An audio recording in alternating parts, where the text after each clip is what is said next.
Hello student, नमस्कार। आज हम संधि का तीसरा भेद विसर्ग संधि पढ़ेंगे। स्वर संधि और व्यंजन संधि हमने पढ़ ली थी पहले। विसर्ग संधि की परिभाषा होती है जब विसर्ग के स्थान पर कोई भी परिवर्तन होता है तो उसे विसर्ग संधि कहते हैं, या जब विसर्ग के बाद कोई स्वर या व्यंजन आता है तो विसर्ग के स्थान पर परिवर्तन होता है, उसे विसर्ग संधि कहते हैं। विसर्ग संधि का पहला भेद है सत्व संधि। सत्व संधि, यदि विसर्ग के सामने विसर्ग हो और उसके सामने किसी भी वर्ग का पहला दूसरा वर्ण या से हो तो विसर्ग के स्थान पर सकार हो जाता है। यदि विसर्ग हो और उसके सामने यदि किसी भी वर्ग का पहला या दूसरा वर्ण हो और से वर्ण हो तो विसर्ग के स्थान पर सकार हो जाता है। सकार का मतलब होता है से वर्ण हो जाता है। देखिए, उदाहरण देखिए। विष्णु विसर्ग है प्लस त्राता, द्वितीय वर्ण है त्र, तो विसर्ग के स्थान पर विष्णुस्त्राता सकार हो गया है, से वर्ण बन गया है और विष्णुस त्राता हो गया है। इसी प्रकार राम है प्लस च, विसर्ग के सामने किसी भी वर्ग का पहला या दूसरा वर्ण हो या से वर्ण हो तो विसर्ग के स्थान पर सकार हो जाता है, से वर्ण बन जाता है, तो रामश्च बन गया है। इसी प्रकार अगला उदाहरण है धनु विसर्ग प्लस टंकार है, तो विसर्ग के स्थान पर यहाँ सकार हो गया और ये हो गया धनुष टंकार है। इसी प्रकार नी प्लस छलय, विसर्ग के आगे किसी भी वर्ण का पहला या दूसरा वर्ण हो या से वर्ण हो तो विसर्ग के स्थान पर सकार बन जाता है, से वर्ण हो जाता है और ये निश्चल बन जाता है। इसी प्रकार नमस्ते नमः, विसर्ग है प्लस ते, किसी भी वर्ग का पहला या दूसरा वर्ण, तो यहाँ प्रथम वर्ण है तय, तो ऐसी स्थिति में इस विसर्ग के स्थान पर इसके स्थान पर से वर्ण बन जाएगा या सकार हो जाएगा, तो नमस्ते बन गया है। इसी प्रकार से हरि प्लस त्राता, विसर्ग और विसर्ग के बाद में किसी भी वर्ग का पहला या दूसरा वर्ण हो या से वर्ण हो तो विसर्ग के स्थान पर सकार बन जाता है और हरिश त्राता हो गया है। इसी प्रकार आगे देखिए, नी प्लस ठा, विसर्ग के स्थान पर से बन गया है। धनु प्लस टंकार है, यहाँ पर भी विसर्ग के स्थान पर से बन गया है, धनुष टंकार हो गया है। इसी सत्व संधि का एक दूसरा भेद और होता है।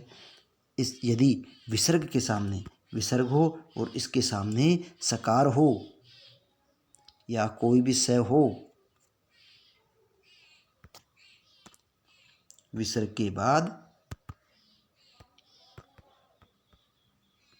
सकार हो तो विसर्ग के स्थान पर विकल्प से विसर्ग आदेश होता है, अर्थात जो सकार होता है वैसे ही बन जाता है। जैसे हरि और विसर्ग के बाद देखिए सकार है, तो ऐसी स्थिति में विसर्ग आदेश होकर के और ये से ही बन जाता है और हरि सेते हो जाता है। अगला देखिए, नी प्लस संदेह है, यहाँ पर विसर्ग के बाद में सकार होने पर विसर्ग के स्थान पर सकार बन गया और निस्संदेह हो गया है। अगला देखिए उत्व संधि, यदि विसर्ग हो और विसर्ग से पूर्व अकार हो, ए हो, विसर्ग से पूर्व ए हो तथा उसके सामने भी ए हो, विसर्ग हो और विसर्ग से पहले अकार हो तथा इस विसर्ग के सामने भी ए हो, तो इस स्थिति में विसर्ग के स्थान पर ओ की मात्रा हो जाती है। ओ की मात्रा हो जाती है। और जो अंतिम आकार है उसके स्थान पर अवग्रह चिन्ह बन जाता है। देखिए क प्लस अपी विसर्ग है, विसर्ग से पूर्व में अ है, क में अ है, फिर विसर्ग है और सामने भी अ है।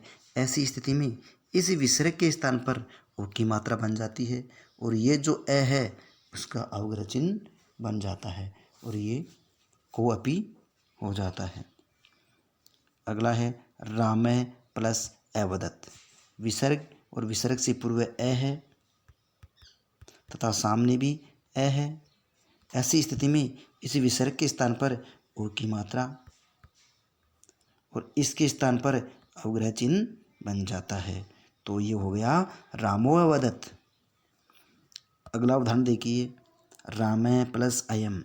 विसर्ग से पूर्व अ तथा इसके सामने भी अ हो तो ऐसी स्थिति में इसके स्थान पर तो ओ की मात्रा और इसके स्थान पर अवग्रह चिन्ह बन जाता है और ये हो गया रामो अयम। इसके बाद उत्व संधि। यदि विसर्ग से पूर्व अ हो तथा इसके सामने किसी भी वर्ग का तीसरा, चौथा या पांचवा वर्ण हो या है, ये, व, र, ल हो तो ऐसी स्थिति में विसर्ग के स्थान पर ओकार की मात्रा हो जाती है। ओ बन जाता है विसर्ग के स्थान पर। कब बनता है? यदि विसर्ग से पूर्व अ हो तथा विसर्ग के बाद में किसी भी वर्ग का तीसरा, चौथा, पांचवा वर्ण हो या है, व, ये, र और ल हो। ऐसी स्थिति में विसर्ग के स्थान पर ओकार की मात्रा बन जाती है। जैसे शिव प्लस वंदे। देखिए विसर्ग से पहले अ है, विसर्ग से पहले अ है, विसर्ग से पूर्व अ और उसके बाद में यदि किसी भी वर्ग का तीसरा, चौथा या पांचवा वर्ण हो या है, यह, व, र, ल हो तो ऐसी स्थिति में विसर्ग के स्थान पर ओ की मात्रा हो जाती है। देखिए विसर्ग के बाद में व है तो विसर्ग के स्थान पर ओ की मात्रा बन गई और ये हो गया शिवो वंदे। इसी प्रकार का अगला उदाहरण देखिए रामः हस्ति। विसर्ग से पूर्व अ है तथा इसके सामने है, यह, व, र, ल या किसी भी वर्ग का तीसरा, चौथा या पांचवा वर्ण हो तो विसर्ग के स्थान पर ओ की मात्रा बन जाती है और ये हो गया रामो हस्ति। फिर है बालय याति। विसर्ग और विसर्ग से पूर्व अ तथा उसके सामने किसी भी वर्ग का तीसरा, चौथा, पांचवा वर्ण हो या है, यह, व, र, ल ये हो तो इस विसर्ग के स्थान पर ओ की मात्रा हो जाएगी। देखिए बालय विसर्ग से पूर्व अ है और फिर यह आ गया तो विसर्ग के स्थान पर ओ की मात्रा बन गई है तो ये हो गया बालो याति। इसी प्रकार नमः नमः। इसमें देखिए आप विसर्ग से पूर्व आकार है, विसर्ग से पूर्व आकार है हो गया और इसके सामने न है जो किसी वर्ग का पांचवा वर्ण है तो ऐसी स्थिति में क्या होगा? इस विसर्ग के स्थान पर ओ की मात्रा बन करके ये नमो नमः। उसके बाद देखिए जैसे राम जयति। विसर्ग और विसर्ग से पूर्व में अ है तथा उसके बाद किसी भी वर्ग का तीसरा, चौथा या पांचवा वर्ण हो, जय है तृतीय वर्ण है तो ऐसी स्थिति में इस विसर्ग के स्थान पर ओ की मात्रा बन करके रामो जयति बन जाएगा। इसी प्रकार अगला उदाहरण विसर्ग से पूर्व में अ तथा उसके सामने किसी भी वर्ग का तीसरा, चौथा, पांचवा वर्ण या है, यह, व, र, ल हो तो ऐसी स्थिति में विसर्ग का ओ बन जाएगा और मनोहर होता है। इसके बाद यस प्लस दा, यस प्लस दा विसर्ग के स्थान पर ओ की मात्रा बन गई और यशोदा हो गया है। अगली संधि विसर्ग संधि का भेद है अगला रुत्व संधि। यदि विसर्ग के पहले ए या आ को छोड़कर अन्य कोई स्वर हो, ए या आ के अतिरिक्त कोई अन्य स्वर हो, तो विसर्ग के बाद में कोई स्वर या किसी वर्ग का तीसरा, चौथा या पांचवा वर्ण हो, तो विसर्ग के स्थान पर र बन जाता है, जिसे रुत्व संधि कहते हैं। यदि कि विसर्ग से पूर्व में र ए आ को छोड़कर के अन्य स्वर हो तथा विसर्ग के बाद में कोई स्वर या किसी भी वर्ग का तीसरा या चौथा, पांचवा वर्ण हो, तो विसर्ग के स्थान पर र बन जाता है। देखिए, हरि प्लस अवदत, विसर्ग से पूर्व ए या आ को छोड़कर अन्य कोई स्वर है तथा इसके सामने किसी भी वर्ग का तीसरा, चौथा, पांचवा वर्ण हो सकता है या कोई स्वर हो सकता है। ऐसी स्थिति में इस विसर्ग के स्थान पर र बन जाता है और हरिर अवदत हो गया। अगला उदाहरण देखिए, पितुहु, ए आ के अतिरिक्त, विसर्ग से पहले ए आ के अतिरिक्त कोई स्वर है तथा इसके सामने कोई भी स्वर हो सकता है या किसी भी वर्ग का तीसरा, चौथा या पांचवा वर्ण हो, तो ऐसी स्थिति में विसर्ग का र बन जाता है और पितुरिच्छा हो गया है। दु प्लस अवस्था, देखिए, विसर्ग से पहले ए या आ को छोड़कर अन्य कोई स्वर है तथा अवस्था ये किसी भी वर्ग का तीसरा, चौथा या पांचवा वर्ण भी हो सकता है या कोई स्वर भी हो सकता है। ऐसी स्थिति में विसर्ग के स्थान पर र बनता है और ये हो गया है दुरवस्था। अगला है मुनि प्लस इति, विसर्ग से पूर्व ए या आ को छोड़कर अन्य कोई स्वर हो सकता है तथा इसके सामने कोई भी स्वर तथा किसी भी वर्ग का तीसरा या चौथा, पांचवा वर्ण हो सकता है। ऐसी स्थिति में विसर्ग के स्थान पर र बनता है और ये मुनिरिति हो जाता है। इसके आगे भानु प्लस असो, विसर्ग है और विसर्ग से पूर्व ए या आ नहीं है तथा इसके सामने कोई भी स्वर हो सकता है या किसी भी वर्ग का तीसरा, चौथा या पांचवा वर्ण हो सकता है। ऐसी स्थिति में विसर्ग के स्थान पर र बन जाता है और ये भानुरसो हो जाता है। इसी प्रकार धेनु प्लस गच्छति, ये देखिए, विसर्ग से पहले ए या आ नहीं है तथा इसके सामने किसी भी वर्ग का तीसरा, चौथा, पांचवा वर्ण है, तो ऐसी स्थिति में विसर्ग के स्थान पर र बन करके धेनुर्गच्छति हो जाता है। पुनः प्लस अत्र, यहाँ पर भी विसर्ग,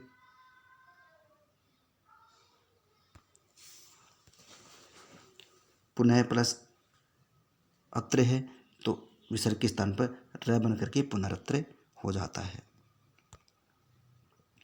प्रातः प्लस गच्छति, यहाँ पर विसर्ग के स्थान पर र बन करके प्रातः गच्छति हो गया है। पितः वंदे, यहाँ पर भी विसर्ग के स्थान पर र बन करके पितृवंदे हो गया है। अगला है विसर्ग का लोप कहाँ होता है, कब होता है, कैसी स्थिति में होता है, वो देखिए। इसके भी नियम है, वो है विसर्ग से पूर्व यदि आकार तथा बाद में कोई स्वर या व्यंजन होने पर विसर्ग का लोप हो जाता है। कोई भी आकार हो या आ की मात्रा जिसको कहते हैं, यदि आ हो विसर्ग से पूर्व, उसके बाद में कोई कोई भी स्वर या व्यंजन हो, तो ऐसी स्थिति में इस विसर्ग का लोप हो जाता है, ये लुप्त हो जाता है। उदाहरण देखिए, बाला अत्र, विसर्ग है, विसर्ग से पूर्व आ है तथा बाद में कोई भी स्वर या व्यंजन हो सकता है। ऐसी स्थिति में इस विसर्ग का लोप हो गया और ये बाला अत्र हो गया है। ता प्लस गच्छति, ता प्लस गच्छन्ति, विसर्ग है और विसर्ग से पूर्व आ है तो विसर्ग का लोप हो गया है और ता गच्छन्ति हो गया है। वर्धायान्ति, यहाँ देखिए, विसर्ग से पूर्व आकार है और इस विसर्ग का यहाँ लोप हो गया और ये वर्धायान्ति बन गया है। बाला प्लस हसन्ति, विसर्ग से पूर्व आ तो विसर्ग का लोप और बाला हसन्ति। इसका एक नियम और है, देखिए, यदि विसर्ग हो और विसर्ग से पूर्व ए हो तथा इसके सामने कोई भी स्वर हो कोई भी स्वर हो तो ऐसी स्थिति में इस विसर्ग का लोप हो जाता है। विसर्ग से पूर्व में यदि ए हो तथा इसके सामने कोई स्वर हो तो ऐसी स्थिति में विसर्ग का लोप हो जाता है। देखिए उदाहरण, कृष्ण है प्लस एति, विसर्ग है, विसर्ग से पूर्व में ए है और इसके सामने कोई भी स्वर है, ऐसी स्थिति में विसर्ग का लोप हो गया है और कृष्ण एति बन गया है। अगला उदाहरण है बालय इच्छति, विसर्ग, विसर्ग से पूर्व में ए है तथा इसके सामने कोई भी स्वर या व्यंजन हो तो ऐसी स्थिति में इस विसर्ग का लोप हो जाता है और ये बन गया है बालय इच्छति। ये वीडियो देखने के लिए धन्यवाद। अगली वीडियो में कोई नया टॉपिक होगा, तब तक के लिए नमस्कार, जय हिंद, धन्यवाद।